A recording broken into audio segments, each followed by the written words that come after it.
Hello everyone, welcome back to my channel. कैसे हैं आप सभी? आई होप आप सब लोग बहुत अच्छे होंगे। तो अभी व्लॉग स्टार्ट कर रही हूँ मैं वहीं से जहाँ पर मैंने कल वीडियो को एंड किया था, यानी कि दोपहर का टाइम हो रहा है और दाल मैंने पहले ही रख दी थी।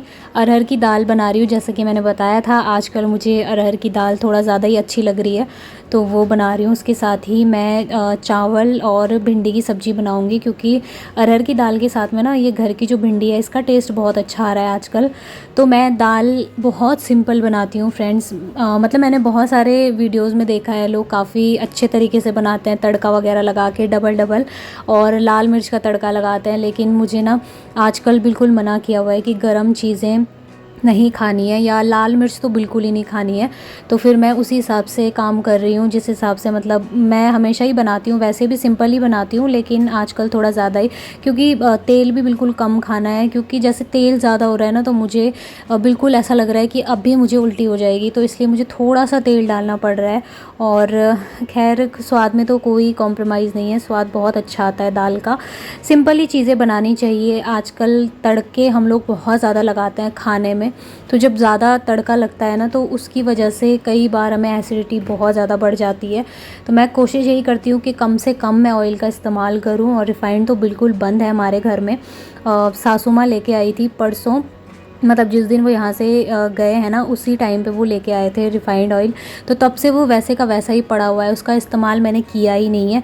और मुझे तो समझ में नहीं आ रहा है मैं उसका यूज़ कहाँ करूँ, क्योंकि वो बिल्कुल भी अच्छा नहीं होता है। सो बस यहाँ पर मैंने चावलों को रख दिया है भिगोने के लिए। कम से कम 1 घंटा मैं चावलों को पानी में भिगो के रखती हूँ। तो इससे क्या होता है ना, जल्दी जल्दी भी बन जाते हैं चावल और काफ़ी फूले फूले बनते हैं। तो उसके बाद मैं ये अरहर की दाल बाहर रखी हुई थी मैंने धूप में, थोड़ा सा मैंने सोचा धूप दिखा देती हूँ। वैसे थोड़ी ही बची हुई है, लेकिन मुझे ना हल्का हल्का सा ऐसा लग रहा था कि कहीं इसमें वो ना लग जाए, कीड़े वगैरह ना पड़ जाए, तो फिर मैंने धूप में रख दी। और डब्बा भी मैंने अच्छे से साफ़ कर दिया था इसका। अब बारी आती है थोड़ा सा फ्रूट्स खाने की, क्योंकि मैं दोपहर के टाइम पे जब पूरा लंच वगैरह बन जाता है ना, उसके बाद फ्रूट्स ज़रूर खाती हूँ। तो मैं एप्पल ही खाती हूँ, 1 एप्पल मैं ज़रूर खाती हूँ दोपहर के टाइम पे। सो चलिए फिर यहाँ पे मेरा काम निपटता है, किचन से थोड़ी देर के लिए मिलती है छुट्टी, और अब मैं आराम से बैठ के खाती हूँ फ्रूट्स। उसके बाद जो है मैं आप लोगों के साथ वीडियो शेयर करूँगी सीधे इवनिंग का, यानी कि शाम के टाइम का। तो अभी जो है मैंने जब दोपहर को हमने लंच किया था, सारे बर्तन मैंने धुल लिए थे, लेकिन कुकर बहुत ज़्यादा मतलब कड़क सा हो गया था, उसमें थोड़ा सा जल गए थे ना वो चावल, तो इस वजह से थोड़ा कड़क हो गया था।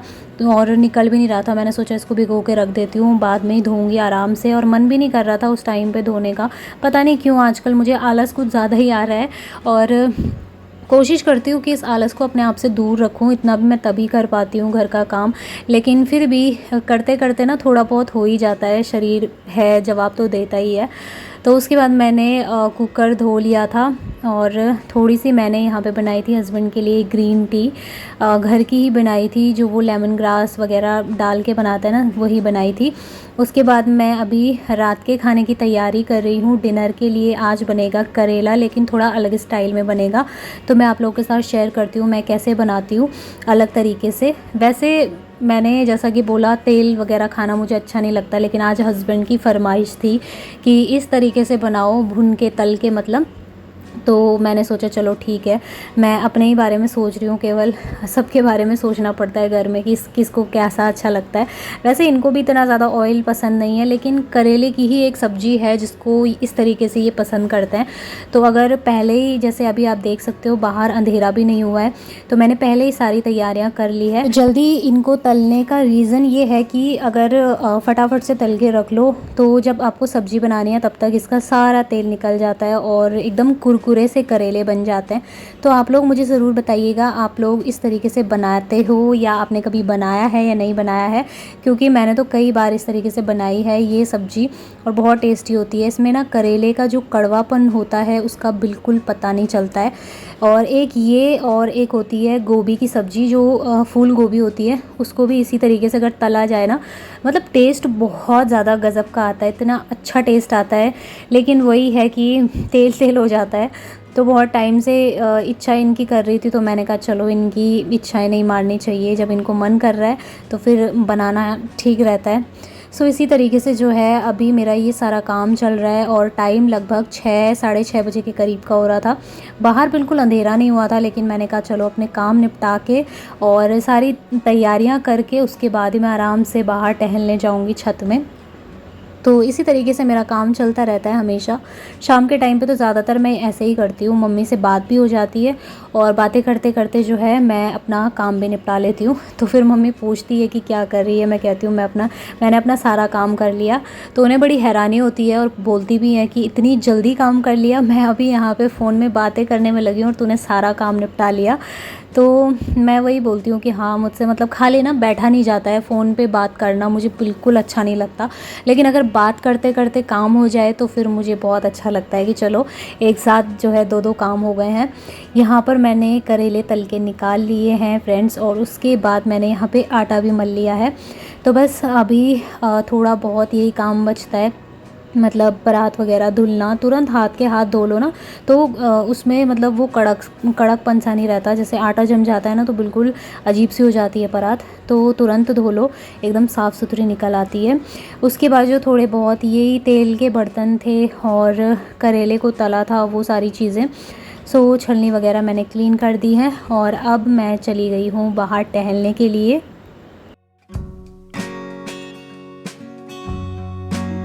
तो ये एक ऐसा टाइम होता है जहाँ पर दिन भर की थकान मेरी दूर हो जाती है, क्योंकि बाहर बहुत अच्छी हवा चलती है हमारे यहाँ पे। आप लोग देख भी सकते हो पेड़ पौधे काफ़ी ज़्यादा हिलते हैं इस टाइम पे, क्योंकि नदी से ना एकदम ठंडी हवाएं आती हैं। तो यहाँ पे आसपास देखना, चारों तरफ नेचर भी बहुत अच्छा लगता है। तो मतलब दिमाग को एकदम शांति मिल जाती है, मेरा माइंड फ्रेश हो जाता है।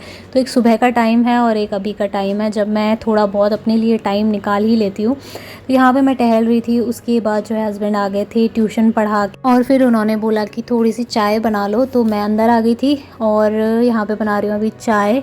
तो शाम के टाइम पे वैसे मैंने चाय छोड़ दी है। दोपहर सुबह को मैं केवल नाश्ते में ही चाय पीती हूँ, लेकिन आज मेरा मन कर रहा था थोड़ी सी मैं चाय पी लूँ। वैसे तो मैं नहीं पीती हूँ, लेकिन आज बस हो गया मन।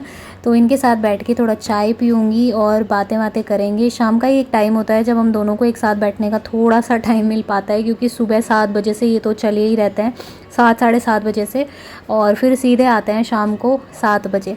तो बस यहाँ पर हम लोगों ने चाय वाय पी ली थी। उसके बाद जो है मैं अब कर रही हूँ खाना बनाने की तैयारी। तो मैंने थोड़ा सा तेल लिया है, क्योंकि करेले को मैंने वैसे भी तल लिया था, बस प्याज भूनने के लिए मुझे तेल की ज़रूरत थी। अब इसको अच्छे से भून लूँगी और जब तक ये ब्राउन होता है इतने तक ही भूनना है। उसके बाद इसमें सीधे डाल देना है टमाटर, और टमाटर डालने के बाद नमक मिर्च मसाले सब अच्छे से पका लेने हैं। और जब तक टमाटर गल नहीं जाते तब तक करेले नहीं डालने हैं। तो बस ये बहुत ही सिंपल सी सब्ज़ी होती है, अगर जल्दी तैयारी करके रख लो तो जल्दी बन जाती है। और मेरी तो एक सीक्रेट जो ट्रिक बोलते हैं वो यही है कि 6 साढ़े 6 बजे, ज़्यादा नहीं पर साढ़े 6 बजे तक मैं जो है सब्ज़ी काट के रख लेती हूँ, आटा लगा के रख लेती हूँ। तो इस तरीके से ना रात का काम जो है बहुत ज़्यादा आसान हो जाता है मेरे लिए, और फटाफट से खाना बन जाता है। 8 बजे तक तो मतलब मेरा खाना बन के कंप्लीट हो जाता है। सो बस यहाँ पर मैंने ढक लिया था इसको, और अब देखते हैं कि ये पका है या नहीं। तो ये काफ़ी अच्छे तरीके से पक गया था। अब करेले में एक और चीज़ जाएगी जो कि बहुत ही ज़रूरी है, वो है थोड़ा सा नींबू का रस। तो ये मैंने यहीं पर डाल दिया इसी की ग्रेवी में। इससे क्या होता है ना, करेले में खट्टापन आ जाता है, जो थोड़ा बहुत बचा कुचा कड़वापन होगा इस करेले का वो निकल जाता है। सो बहुत ज़्यादा टेस्टी ये सब्ज़ी बनी थी और रात को ही ख़त्म हो गई थी, क्योंकि जब मैं इस तरीके से बनाती हूँ ना तो हस्बैंड को बहुत ज़्यादा अच्छी लगती है। और टमाटर का इसमें खट्टापन आ गया, नींबू का खट्टापन आ गया। सो बस इसके कड़वेपन की तो कोई बात ही नहीं है, बच्चे भी इसको आराम से खा लेंगे। कभी बना के देखना आप लोग। तो बस यहाँ पर सब्ज़ी मेरी बन चुकी है और अब बाकी किचन के बचे हुए काम कर लेते हैं। तो यहाँ पे मैंने दूध का पतीला निकाला हुआ है, इसको धुलूँगी। कल मैंने इसमें दूध गर्म किया था तो मलाई लग जाती है ना, और फिर बार बार उसी में गर्म करना फटने के चांस होते हैं। तो मैंने उसको भिगो लिया और उसको बाद में धुलूँगी। पहले मैं रोटी बनाने वाली हूँ अभी।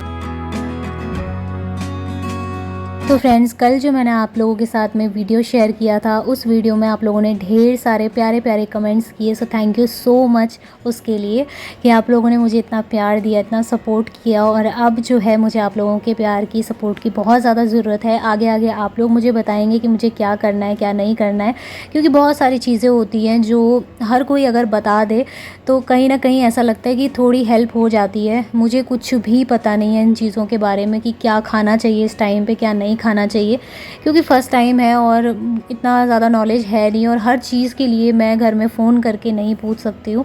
तो आप लोग भी बहुत समझदार हो, बहुत इंटेलिजेंट हो, आप लोग मुझे कमेंट करके ज़रूर बताइएगा क्या क्या चीज़ें मेरे लिए अच्छी होंगी इस टाइम पे और कौन कौन सी चीज़ें अच्छी नहीं होंगी। जैसे कि मतलब आज कल मतलब हस्बैंड लेके आए थे, स्प्राइट लेके आए थे, कोल्ड ड्रिंक लेके आए थे। तो मैं वही पूछ रही थी कि क्या मैं इस टाइम पे कोल्ड ड्रिंक पी सकती हूँ या नहीं पी सकती हूँ, क्योंकि हमारे यहाँ पे कई सारे लोग बोल रहे हैं कि थोड़ा बहुत पी के कुछ नहीं होता है। लेकिन फिर भी दिमाग में ऐसा रहता है ना, डाउट सा, कि अगर कुछ ख़राब हो गया तो डर भी लगता है यार कि कहीं कुछ ख़राब ना हो जाए, कोई गड़बड़ ना हो जाए। तो बस आप लोग ही बताइएगा, सजेस्ट करिएगा कि क्या चीज़ें सही हैं खाने पीने में, क्या नहीं है, क्योंकि कभी कभार ना ऐसा क्या कर सकते हैं, मुंह का स्वाद ही ऐसा होता है कि मन कर जाता है कभी कुछ जंक फूड खाने का या ऐसे कोल्ड ड्रिंक वगैरह पीने का। तो अगर पता चल गया कि ख़राब होता है तो फिर मैं भी अपने मन को थोड़ा कंट्रोल कर लूँगी कि हाँ ये चीज़ें सही नहीं है। सो चलिए फिर अभी वीडियो में आगे बढ़ते हैं। यहाँ पे मैंने रोटियाँ बना ली है और जो है गैस ठंडा हो गया था, गर्म नहीं था। मैं गरम गैस को कभी क्लीन नहीं करती हूँ, तो फिर मैंने जैसे ही ठंडा हुआ तो अच्छे से साफ़ कर दिया है। और रात को ही मैं यहाँ पे ये जो बेड में चीज़ें फैली रहती है ना, इनको मैं हटा देती हूँ, क्योंकि सुबह फिर बहुत ज़्यादा भागम भाग हो जाती है। और कभी कभी ऐसा भी होता है कि सुबह नींद खुल तो जाती है लेकिन काम करने का मन नहीं करता है। तो ऐसे में ये रहता है, अगर थोड़ा बहुत रात को अच्छे से समेटा हुआ रहा ना तो सही रहता है। उसके बाद हम लोगों ने डिनर कर लिया था और अब मेरा सबसे इम्पॉर्टेंट काम जो कि है ड्राई फ्रूट्स को भिगोने का, टाइम मैं आपको दिखा दूँ, 9:30 बजे का हो रहा है। तो चलिए फ्रेंड्स, इस वीडियो को करती हूँ मैं यहीं पे एंड। मिलूंगी आप लोगों से बहुत ही जल्दी एक और अच्छे नए वीडियो के साथ। तब तक के लिए love you all, take care.